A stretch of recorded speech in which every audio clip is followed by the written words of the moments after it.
शमशान का सन्नाटा अब और भी डरावना हो चला था। विक्रम के कदमों की आवाज के अलावा सिर्फ बेताल की भारी सांसें सुनाई दे रही थी। बेताल बोला, राजन, कभी कभी इंसान ना तो गलती करता है ना उसकी नीयत बुरी होती है, फिर भी एक भयानक पाप उससे हो जाता है। ऐसे में उस पाप का भागीदार कौन होता है, ये जानने के लिए सुन 12वीं कहानी।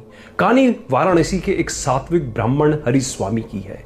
वह बहुत दयालु था और अतिथियों को भोजन कराना अपना धर्म मानता था।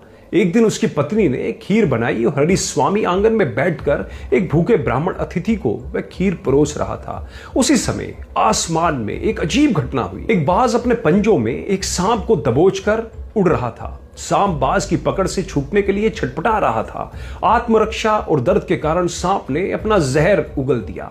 संयोग देखिए, वह बाज ठीक हरिस्वामी के आंगन के ऊपर से गुजर रहा था और सांप के मुंह से निकला जहर सीधा नीचे रखी गर्म खीर की थाली में गिर गया। ना बाज को पता चला, ना सांप को, ना हरिस्वामी को।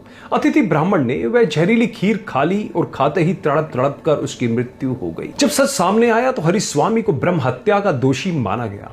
कहानी को यहां रोककर बेताल ने विक्रम के कंधे पर जोर दिया और पूछा, राजन, यह मामला धर्मराज की अदालत में भी उलझ गया। तू बता, इस ब्रह्म हत्या का पाप किसको लगेगा? क्या उस सांप को जिसने जहर उगला? क्या उस बाज को जो सांप को लेकर वहां से गुजरा? या उस हरिस्वामी को जिसने वह जहरीली खीर परोसी?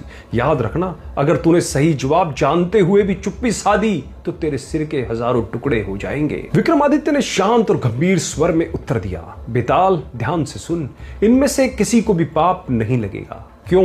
कारण है नियति। सांप ने जहर किसी को मारने के लिए नहीं, बल्कि बाज की पकड़ से खुद को बचाने और दर्द के कारण उगला था। वह अपनी रक्षा कर रहा था, इसलिए वह निर्दोष है।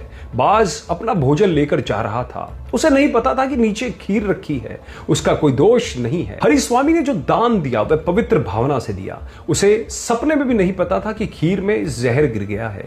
अनजाने में किए गए कृत्य को पाप नहीं कहा जा सकता। तो पाप किसे लगेगा? शास्त्रों के अनुसार पाप उसे लगेगा जो इस घटना को देखकर बुराई करेगा या हरिस्वामी को हत्यारा कहकर निंदा करेगा। क्योंकि जहां किसी की गलती ना हो वहां उसे दोषी ठहराना ही सबसे बड़ा पाप है। यह महज एक दुर्घटना थी, अपराध नहीं। इसलिए यहां मुख्य पात्रों में कोई भी पापी नहीं है। विक्रम का तर्क सुनते ही बेताल जोर से हंसा। राजन, तेरा न्याय धर्म की कसौटी पर एकदम खरा उतरा, लेकिन तू फिर बोला, इसलिए मैं चला। और बेताल हवा के झोंके के साथ उड़कर वापस उसी पेड़ की डाल पर जा लटका।